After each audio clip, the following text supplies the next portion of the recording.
example that this can be shown through is the movement of a backward giant circle to a 180-degree twist. When the gymnast performs one full rotation around the bar, and just before they are performing the second one, they change their hand positioning 180 degrees so they are rotating in the opposite direction, as shown by the image in the top right hand corner. The last type of motion is general motion. This is where an athlete demonstrates both angular and linear motion, where parts of their body move in a linear way while other parts are moving around the centre of rotation. An example in sport that general motion can be shown through is in a basketball jump shot. A player will be showing angular motion in their arms, specifically at the elbow and wrist joints when they execute the shot, in order to produce the flick action. They will also be showing general motion by keeping their torso and lower appendages moving in a linear way in an upwards direction to accommodate the height of the ball. In this assignment, we're going to be focusing on linear motion, and this will be demonstrated in our data collection tests, so we can further categorise linear motion into different quantities. And there are two main types in biomechanics that can be used, and these are scalars and vectors. Scalars have a magnitude and size only, without a direction. Examples of these are shown in the table can be mass, speed, distance and time. And these explain the magnitude and size that the force is acting upon an object. While the other type of quantity is vectors, these have both a magnitude and a direction. They show the size of the force and the direction that it acts upon. Examples of these include weight, force, velocity and acceleration. Because these quantities have a specific direction they act in, they show this with arrows, where the size of the arrow represents the size of the force, and the direction that the arrow points in shows the direction of that force that it's acting in. In terms of applying this to a sporting example, if you look at this in terms of a basketball player, scalar quantities would be the player's speed in which they run around the court. However, this wouldn't explain the direction they were moving in, just the speed that they were producing from the forces acting upon them at this time. Vectors can also be shown through a basketball example to measure passes and shots that are made between the players in the matches. The arrows can be used to show the direction of a pass towards the next player, while the magnitude of the arrow can show the distance between the two players, so the longer the arrow, the larger the distance, showing that more force and power will be needed in order to make an accurate pass. In addition to the three types of motion, there is also a concept known as projectile motion.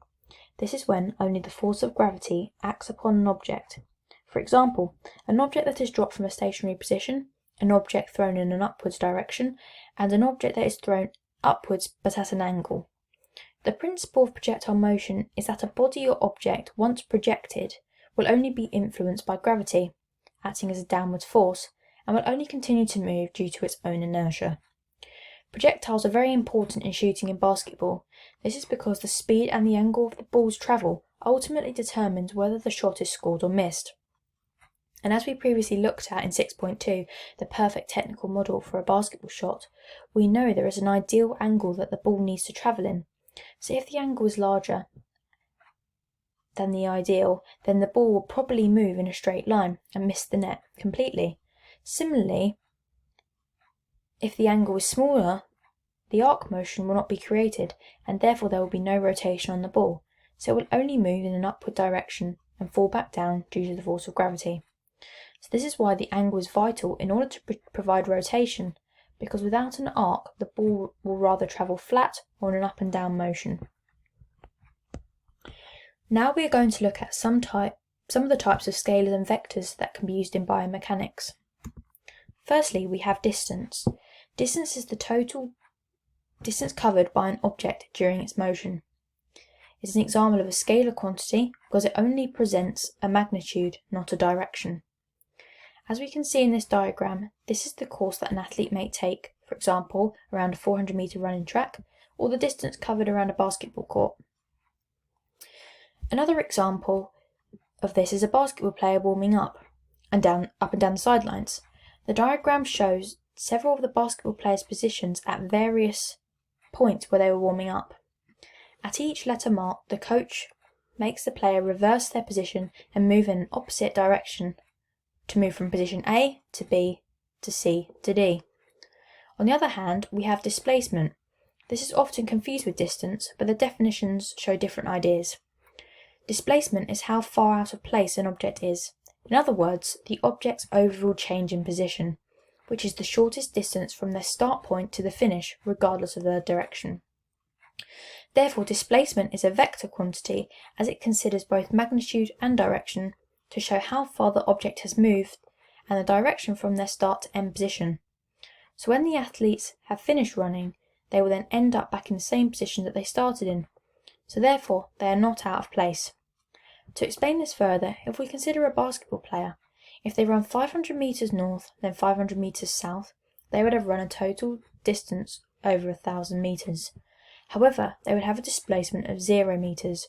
This is because the 500 metre north cancels out the 500 metre south, so therefore it has to be aware of direction.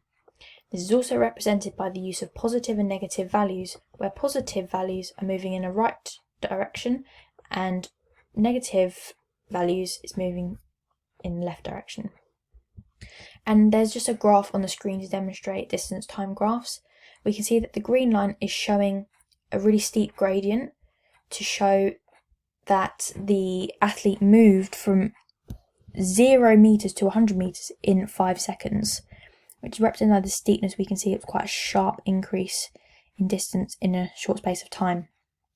The blue line is also showing a slight gradient, an increase, so from 0 to about 5 seconds they cover a distance of 40 metres.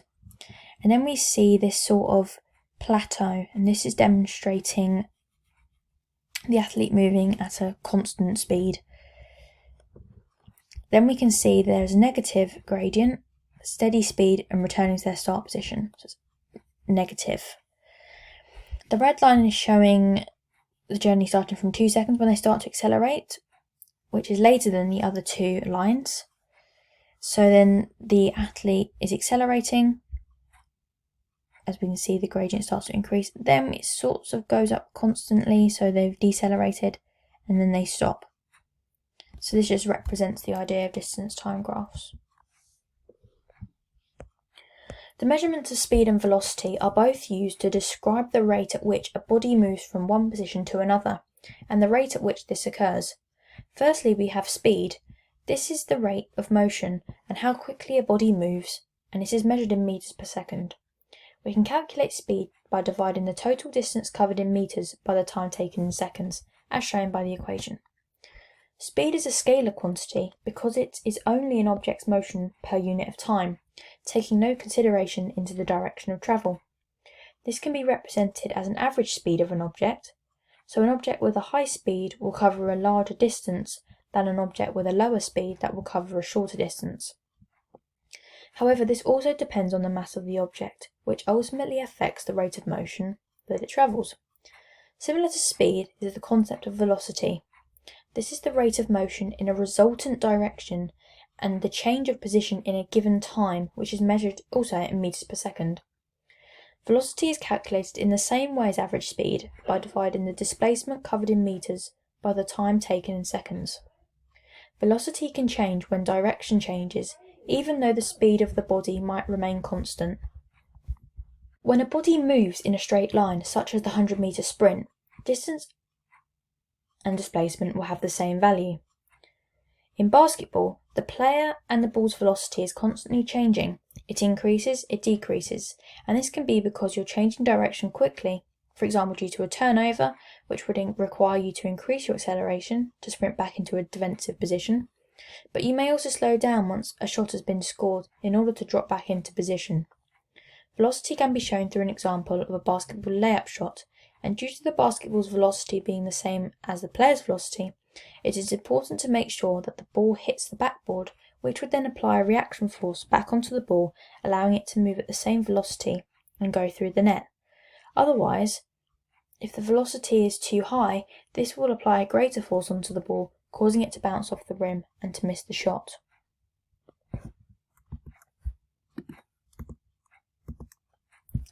And here we have a velocity time graph. So we can see, due to the different lines, so we can see the red line is representing a steeper gradient. so we can see that they're accelerating. So they reached about 3 meters per second in around 4 seconds. So they're accelerating. And the blue line represents constant speed, so they remained at 3 meters per second for around 2 seconds.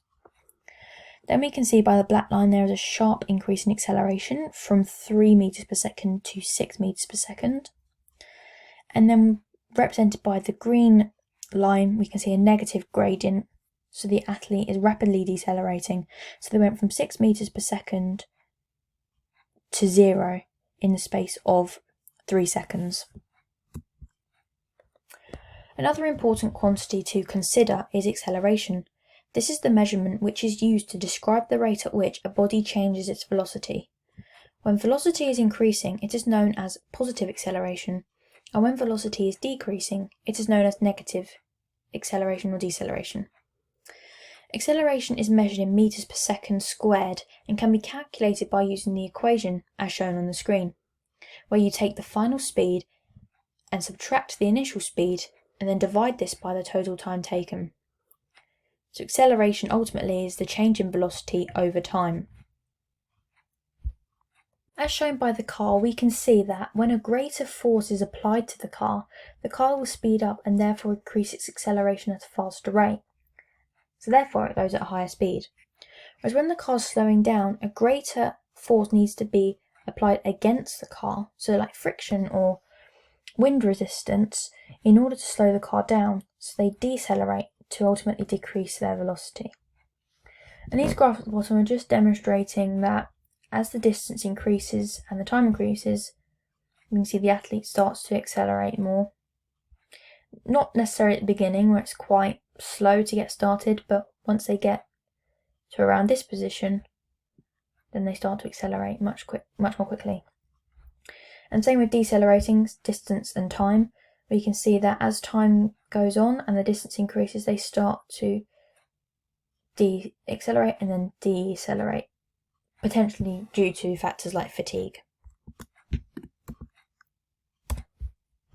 Moving on to forces.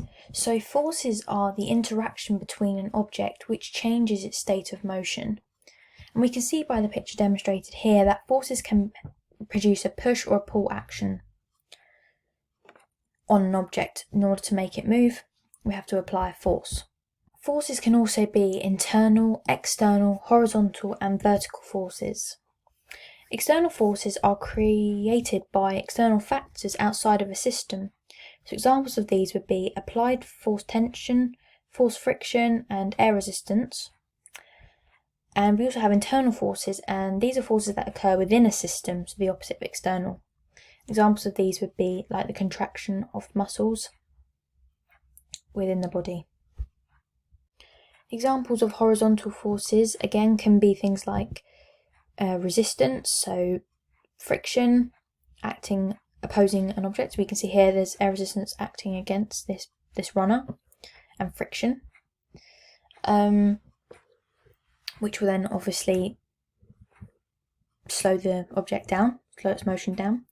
And we also have vertical forces, so this is anything from gravity, upthrust, things like that, which will